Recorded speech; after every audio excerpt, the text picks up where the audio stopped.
It's the season. Tornado Alley is on alert. The chaos to come is only a whisper in the wind. And then, all hell breaks loose. There it is, Val. You see it. We see a huge rotation close to the ground. Tornadoes on the ground. We got one on the ground right there, right inside. Tornado on the ground. Debris cloud. There it is. I assure you, this thing is a monster. It is definitely on the ground. Gary, this is stuff F4's made of. This thing is big. Tornadoes are the most violent storms on Earth. Multiple vortex tornadoes, very dangerous. Take shelter. Whoa! Oh my gosh, Gary, it's hitting something right now. One of the most violent tornadoes ever recorded hit Moore, Oklahoma on May 3rd, 1999. Yeah, we have a tornado in Moore. Hold your traffic. I call it the monster. Watching it walk through town, there was literally nothing that we could do. Nothing on the face of the earth could stop it. It left in its wake an emergency that threatened to overwhelm the system. Man, we got power lines down on that 19th Street. Still gas company, we got gas leaks. We were getting calls from my neighbor's house is gone, I can't find my neighbor, to calls from out of state. My mother, my father live in Moore, I can't get a hold of them, to my house is on fire, there's a gas leak over here. It was complete and utter chaos. We've got extended damage. Calling everybody, every available unit, call them in. Chief Stevens knew that in a town of 50,000, everybody was not nearly enough.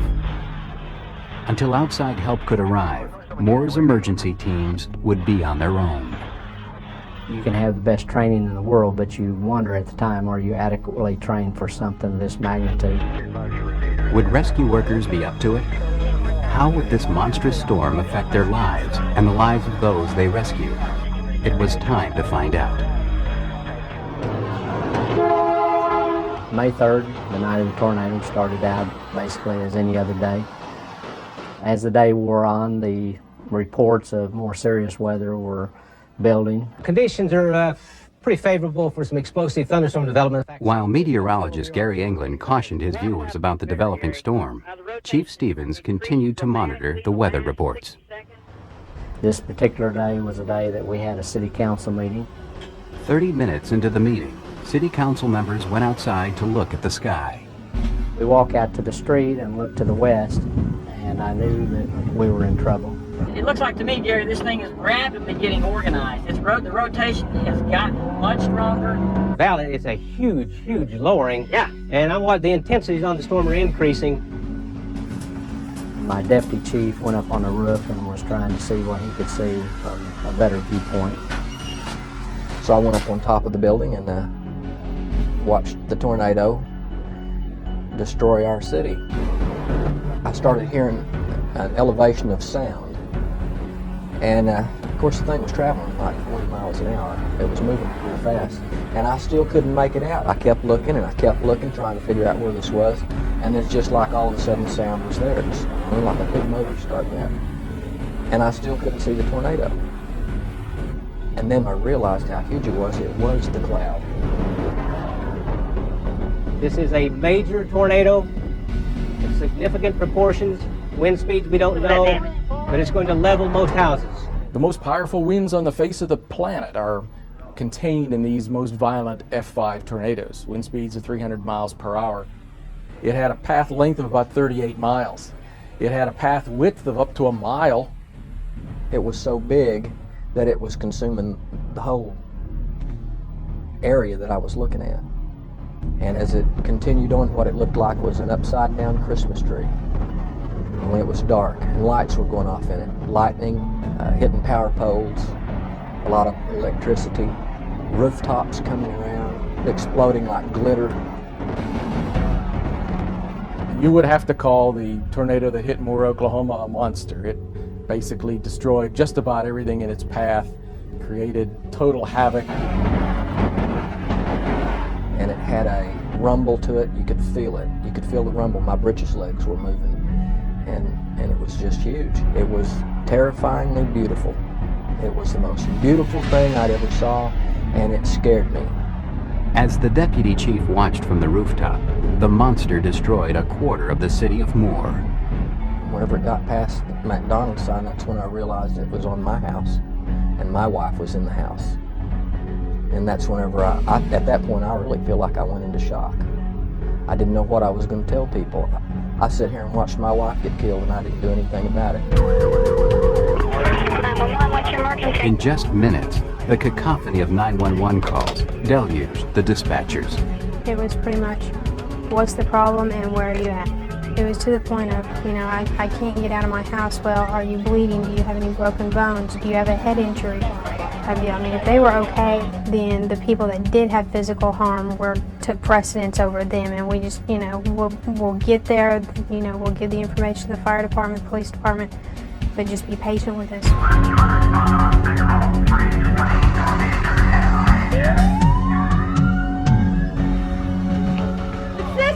One of the problems our firefighters had, even within the first few moments after it hit, was there were no streets visible. Everything was debris. We couldn't tell where a front yard was versus a street. No, this one! This one! There was no way to orient yourself. At the invitation of the Weather Channel, a group of first responders gather at Fire Station number 2 to share their stories. And you get in there and you think, okay, this is such and such street, I think. I was a captain here in this district for 11 years, and I knew this district. And I was so lost. And, they would go, we think we have someone in the cellar at this address. You have 5, 6 people trapped in a cellar at 2509 Ridgewood. Confirming 6 people trapped. And you're like, okay, but how do you find this address? I walked for over a block and never touched the ground. What's the number? Never. It was just solid rubbish. We inched our way as fast as we could through the debris. My biggest fear was power lines. Jim Cochran and his partner dodged the danger as best they could. We went probably, maybe another half a mile, 3/4 of a mile, and we got to the apartment buildings. The apartment buildings were 3-story apartment complexes that were nothing but rubble, just big piles of rubble. Jim didn't know it at the time, but Jennifer Briles, her grandmother, and Jennifer's 5-day-old daughter were buried beneath the rubble, desperately waiting to be rescued. Marissa was born on April 28th. Just 5 days later, Jenny and her grandmother had dragged a mattress into the bathtub and huddled with the baby for safety. And then the radio, the lights, everything went out, completely out. Sirens were going off, and next thing we know, horrible noise, horrible. Like 10, 15 freight trains going over you. You had the windows breaking, everything in the apartment just break. You could hear all that. And then you could feel this suction, like you can't breathe. When it was coming over, you could not breathe. It was like sucking all the air out of you.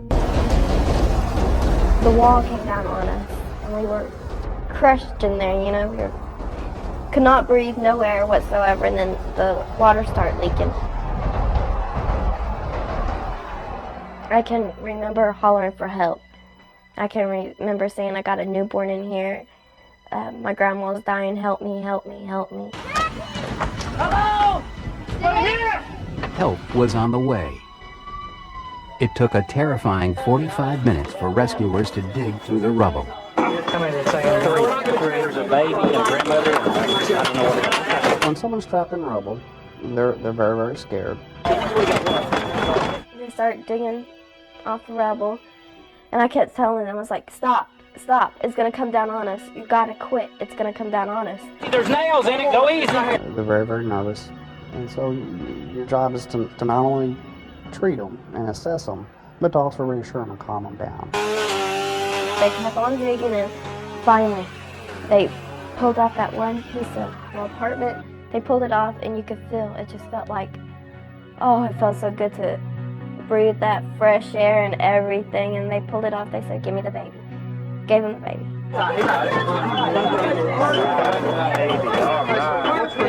I was surprised to see a baby that small, and I was surprised to see a baby that small unhurt. Everybody You take a 3-story building, make it to a pile of rubble, and then pull a, 4 days old baby out of it unhurt. That's quite a miracle in my opinion. It was a moment of joy and a night of terror. The depth of Jim's feelings would come later, after the long night was over. Being a paramedic, you really have to fall back under training. And you can't let your emotional or personal feelings get involved. If they do, you might cloud your judgment as far as what you're doing for the patient. I got a red and a yellow. As far as the emotional impact that gets you later, and it will. Thank you for sending me and my baby and my grandma. I think that as first responders, we all do our job, and it's only afterwards that we realize that we not only have our own suffering to deal with because of what we have seen, but we also bear the sorrow that we experience from the people who told us their stories. I guess it's kind of like everybody always says, you didn't have time to have any emotional reactions other than we just had a job to do, and we just tried to do the best we could at the time. I don't think any really emotional impact for me was until about midnight when I finally was able to contact my family and make sure that they were okay. And just knowing they were safe, I guess it was kind of finally sunk into me right then that this was a big, big deal. We've got another funnel, probably a mile or a half a mile. I got it. A half a mile behind the bird that's on the ground. There's 2 tornadoes on the ground right now. Directly behind the other one. Okay, we see it. We see the funnel. There's a smaller funnel. Yeah. There's a little bit to the left. It's right above the... Yeah, right there. Yeah, that's to the left of the major funnel. Right. Look at that. This was a situation that was kind of hard to predict ahead of time. All the pieces, it was not obvious that all the pieces were going to come together just as needed for a major tornado outbreak. We are tracking it as you drive along in the tornado. But once the thunderstorms formed on this occasion, they quickly began to rotate, and that rotation was readily detected by Doppler radars, leading to very timely warnings. You have time. You probably still have a few minutes in more to move to a place of safety. This is Moore. Here's Newcastle. It's getting ready to cross the river. It's moving northeast to the Moore area. Without accurate forecasts and warnings in this case, the death toll could have been much higher. It could have been in the hundreds. Midwest Regional Hospital, 75 plus injured, 2 confirmed fatalities. Southwest Medical Center, 75 plus victims. St. Anthony's, 9 injured. Norman Regional, 30 injured. Some critically, 1 confirmed dead now.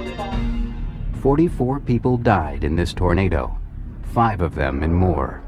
Moore's deputy fire chief was terrified his wife Karen would be among them. We've got massive damage. We're going to have to stop here. The trees were stripped so bare that it really did look like a nuclear bomb had hit the area. It reminded me of pictures of Hiroshima. As rescuers scrambled to respond, their training took over. We're going to have to deal with it, and you're thinking, okay, what are we going to do first? Well, we're going to do surface rescue. We're going to go through there, walk through the area, and get people we can get out quick. Where you want me to set up? If we can, let's look around First Baptist Church and see if that's going to work as a command. I set command at First Baptist Church. After I had been there just a few moments, I started having people come up to me, literally walking out of these residential neighborhoods, coming to the church, and they started asking me questions, where can I get help? Thinking of his wife, and with a sinking heart, the chief's deputy, Jerry Dozier, headed home, directly into the path of the tornado. Jerry was on the radio. He took the west end of town. I could tell by the tone of his voice that his end of town was not good. My house was in the center, right in the dead center of it. I'm going to try to get by there and see what's going on before I can make it into work. 133, take care of your family first.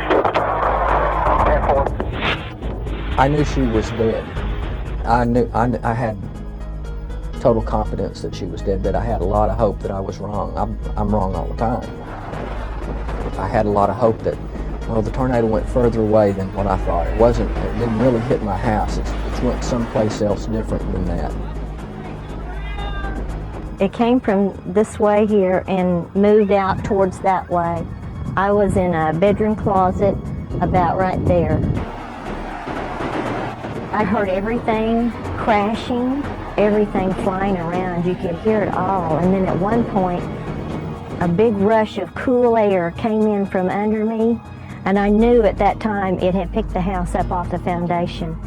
And that's when I was really, really scared. At this point, Jerry was still a few blocks away. It's like things go into slow motion.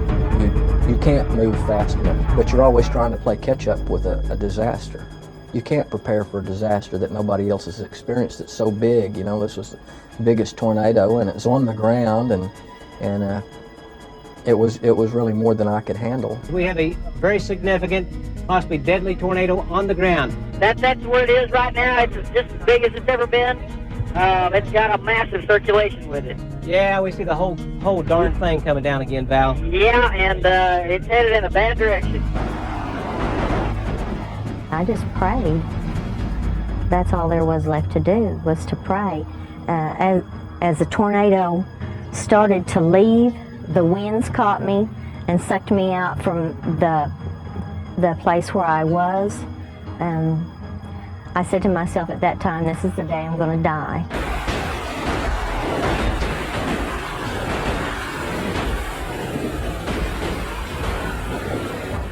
You can see the path where the tornado, the light area, runs across our city, through Oklahoma City. My house is located right in there, in this area.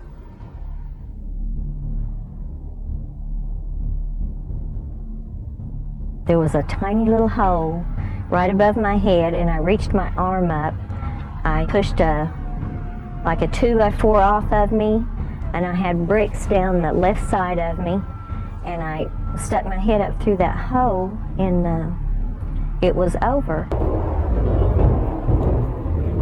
There was debris all over the place right here. There was things laying in the street.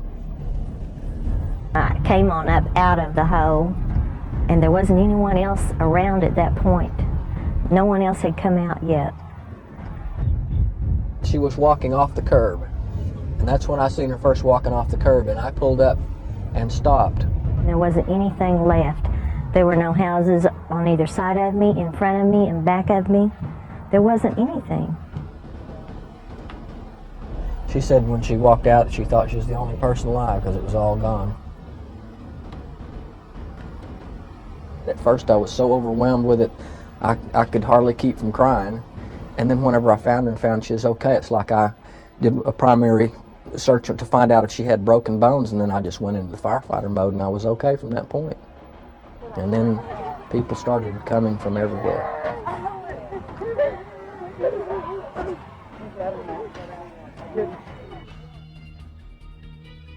I knew I couldn't move. I knew something was stuck to the side of my head. I didn't know what it was.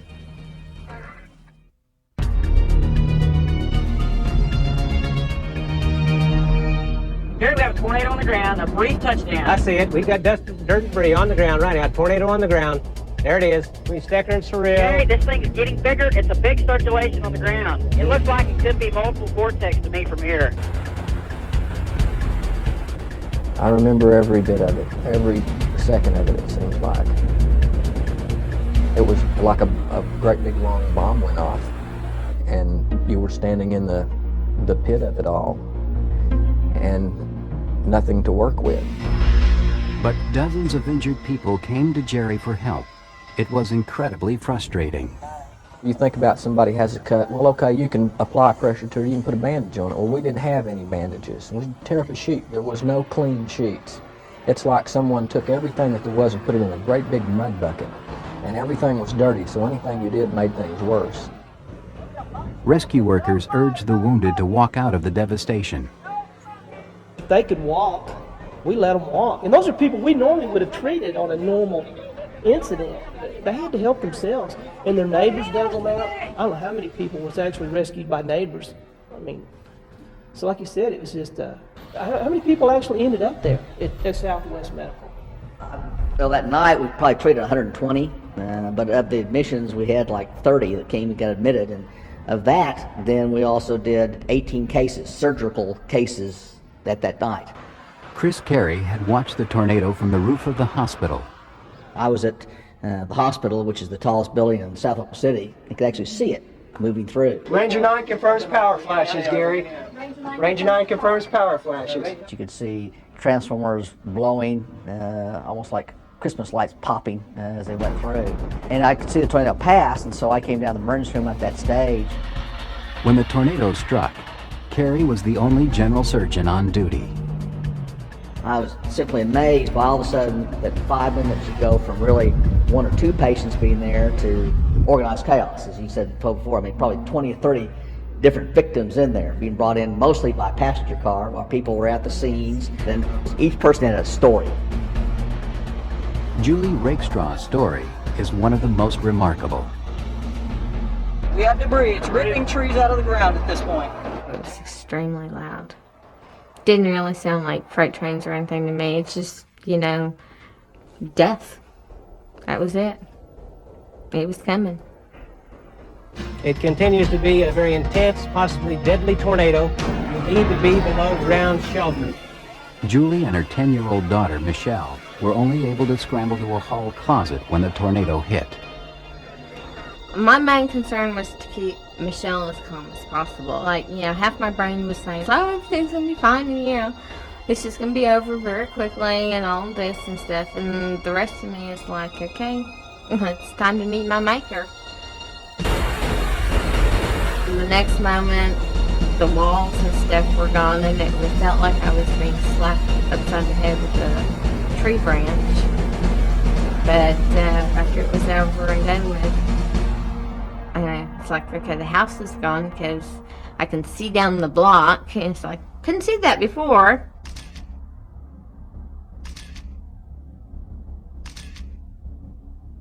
The forces from a tornado wind themselves are bad enough. They'll push against the wall and pull up the roof and cause destruction. But even worse is the fact that the tornado contains debris, flying pieces of metal and wood and glass. Debris within a tornado is part of the death and destruction mechanism. I knew I couldn't move. I knew something was stuck to the side of my head. I didn't know what it was. I knew I was in pain. Part of a 2x4 was protruding from Julie's neck. A team of surgeons saved her life. This is the board that actually went in my head. She was blessed by the fact that all the cogs of the wheel that were in line, the fact that she was immediately seen at the scene by someone that knew something about medicine to stabilize this 2x4, to not take it out, the OR crew being available. It just all fell in place, and she was a very, very lucky lady from that aspect. I don't ever want to go through that again. I didn't think there was anything that scary. It's terrifying. So we're heading right into the path of the thing on I-44, Gary. It's amazing. I mean, it's absolutely enormous, and we see a number of other tornadoes, I guess, skirting on just one side of it. The tornado was an F5 on the Fujita scale, meaning it had winds as high as 300 miles per hour. Tornadoes are rated by the damage they do. You won't find those winds anywhere else on the earth. You won't find them in hurricanes. You won't find them in the jet stream. You won't find them on the top of the highest mountains in the strongest of winter storms. You'll only find them in those violent F5 tornadoes. The wind speeds are quite strong with it, we fear. We've seen the damage has been phenomenal. Oh my God, it's all the way through it. It was incredible. I mean, you could see it on TV, but there's nothing that could describe it without seeing it in person. Within hours of the tornado, Red Cross teams were in place. And we had a couple people up that had been in World War II and things that were just comparing it to that. And they had never seen anything that bad. We need some people to start blocking off, sealing off this area. We got and there was cars in tops of trees and tops of houses.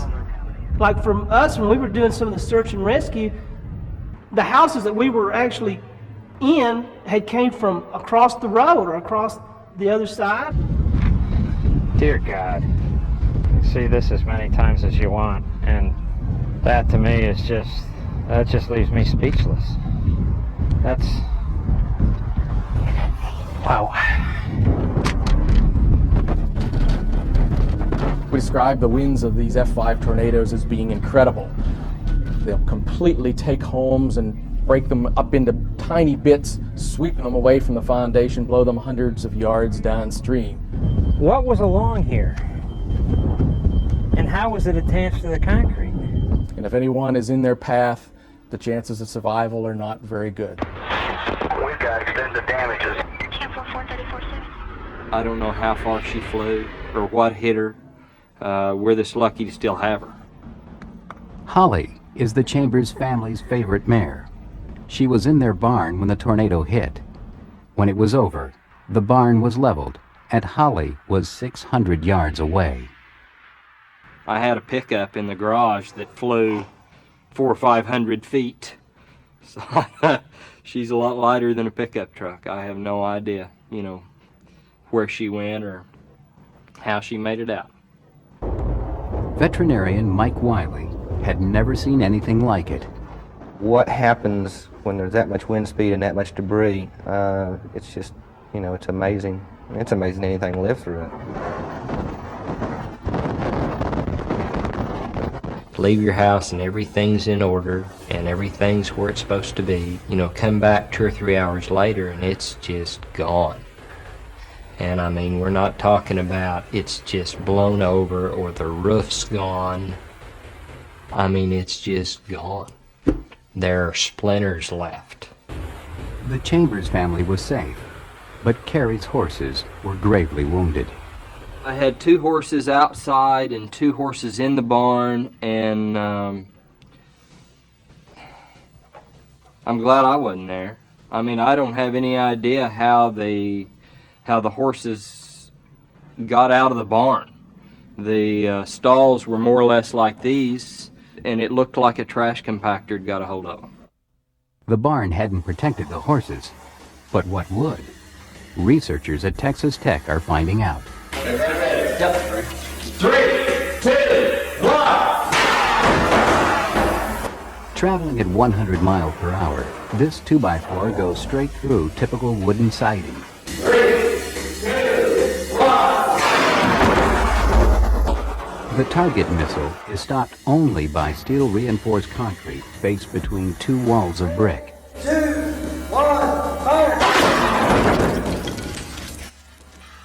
And this at a speed lower than the one that threw Holly out of the Chambers barn. That's our house, and that was the big red barn. There's our wedding pictures that made it. Where's my baby book? The important things are the memories, the pictures, the living, the breathing. And you realize that when you're digging through all that stuff. It's just stuff. A tour of the destruction. Westmore High School, with its cars still littering the parking lot, is just to the left. The homes where most of the kids who went to that school live are gone. A tornado with the power to level entire neighborhoods is a tornado of maximum force. Researchers were using a portable mobile Doppler radar to measure the winds in this Oklahoma City tornado that day. Their preliminary measurements indicated 318 miles per hour. That would be the fastest mile per hour of the Fujita F5 category. Since we know that not all tornadoes are equally intense, but we don't have measurements of all of them, we have to use the damage they produced as a way to rate them, and that's where the Fujita scale comes in. F0 tornadoes produce cosmetic damage, awnings and shingles. F1, you'll have more substantial damage to the roofs. By the time the winds reach F2 scale, the roofs will be gone, mobile homes will be overturned. F3, some of the walls are knocked down. F4, basically brick and wooden structures are knocked down into piles of rubble. F5, pretty much all the structures in the path have been blown away, swept clear of their foundations. This neighborhood between Santa Fe and I-35 and south of 104th Street is one of the most heavily damaged, the widest path of the storm. Kelly Elementary School sits off to the right, obliterated. Fortunately, teachers and students had already gone for the day. As soon as we got home, it was coming, and so we had to get in the bathtub, and I have a dog, and she got in there too with us. My mom was going to go to our ball game, but something was telling her not to go, and so she stayed home. And then when the tornado came, we stayed there, and we stayed there for like the whole night. The students lived behind the school at East Lake Subdivision, an area devastated by the storm. My room was still there. I can't believe that the tornado was right in front of my house and my room was not damaged any. What about the rest of your house? Was that damaged? Yeah. You should have seen my brother Cooper's room. His room was like, destroyed. It is moving toward Westmore and southwest Oklahoma City. It has left an incredible trail of damage. It continues to be a very intense, possibly deadly tornado. You need to be below ground shelter. For Tyrese and his family, May 3rd was a Monday afternoon like any other, until the family saw the tornado on television. Let me tell you folks, this is deadly, deadly serious. Take your tornado precautions. Do it now. Get in the bathtub. Put the kids in the bathtub. Get in on top of the kids. This is an extremely deadly tornado. And I go, whoa, Dad, look. And he's like, it's not going to hit us. You have time. You probably still have a few minutes and more to move to a place of safety. Not much. My mom grabs the baby. And where should we go? The closet or the bathtub? And my uncle just says the bathtub. So we run in there. And I get on my hands and knees and I cover my head. My mom starts crying. And right before the window starts to shatter, I tell her, I say, Mom, I love you. Mom, I love you. And the window starts to shatter. Everything, all the voices started fading out, and all I could hear is wind, powerful winds and stuff, and then bricks and stuff was hitting my back.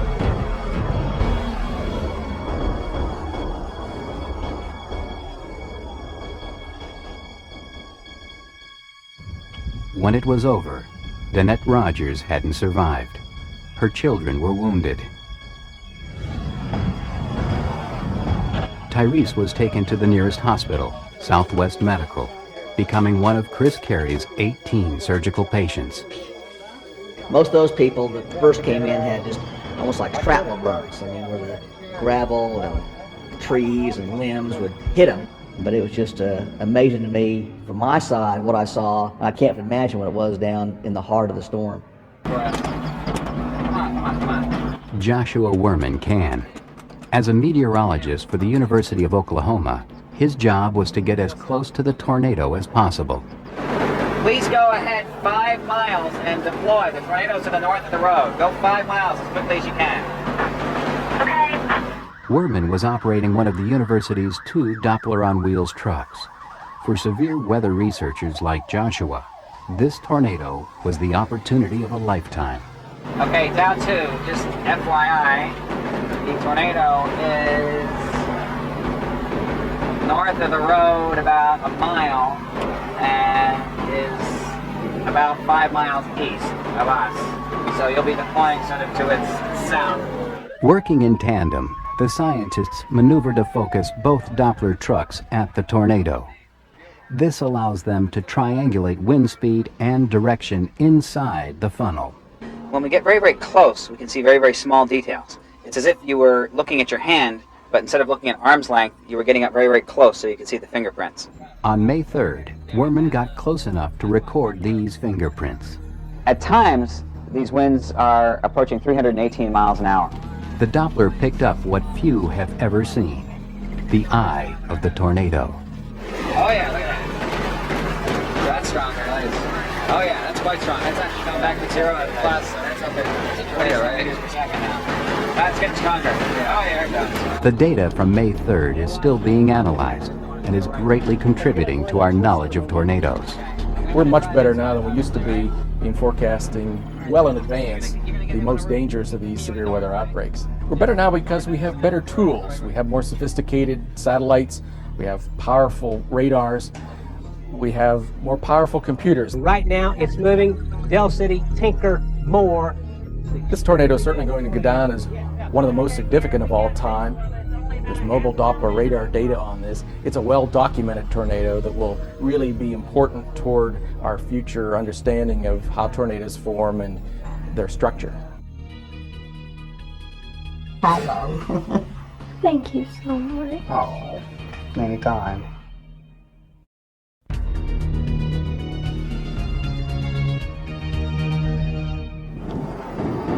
Yeah, it's headed right at me. I got it in my camera view. It's headed right in front of me. I certainly find tornadoes both beautiful as well as scary forces to be respected. In some cases, tornadoes may have a hypnotic effect to them, that you can't believe that one is headed right to you. You're almost spellbound by the symmetry of it and the grace in some cases of it, its swirling motions, to the point that some people have become almost petrified or paralyzed or hypnotized, standing motionless in the street, even literally as it began to threaten their lives.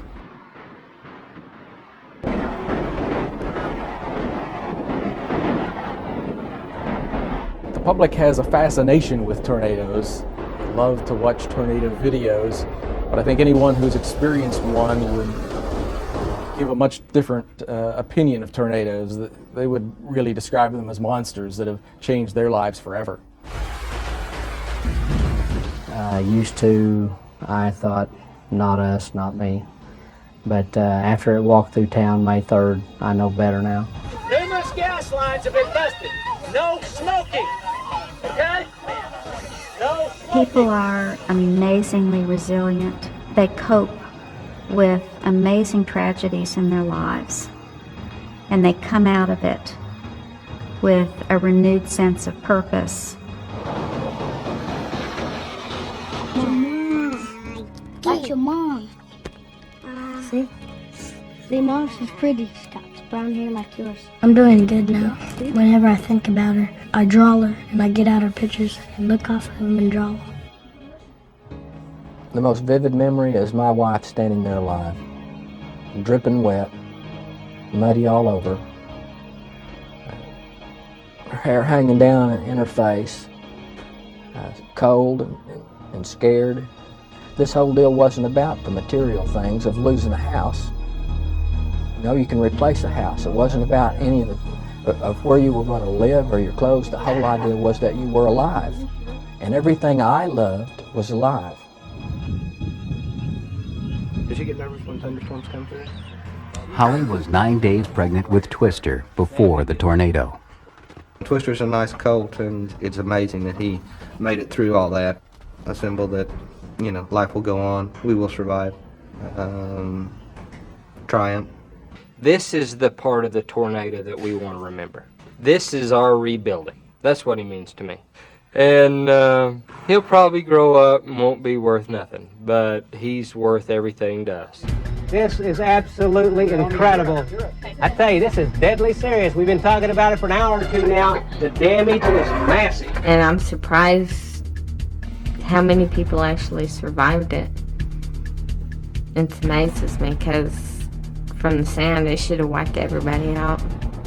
I didn't think there was anything that scary. I'll never forget it.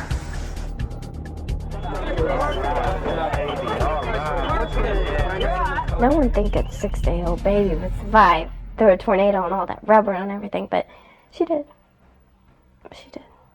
Oh, look at you. She had a guardian angel right along with all of the rest of us. Say hi. So they're what this time? Hi, sweetie. Say hi. Say hello. Hello. Say thank Hello. Thank you so much. Oh, anytime. How you doing? Good. Good. I thank God every single day that, you know, we have people like that. I owe them a great thanks. I owe them a lot. For rescued and rescuers alike, all of us are vulnerable to the monster's unpredictable fury. You train and you train and you train for years, and you do the same thing over and over, and sometimes you wonder, why are we doing this? But now we know.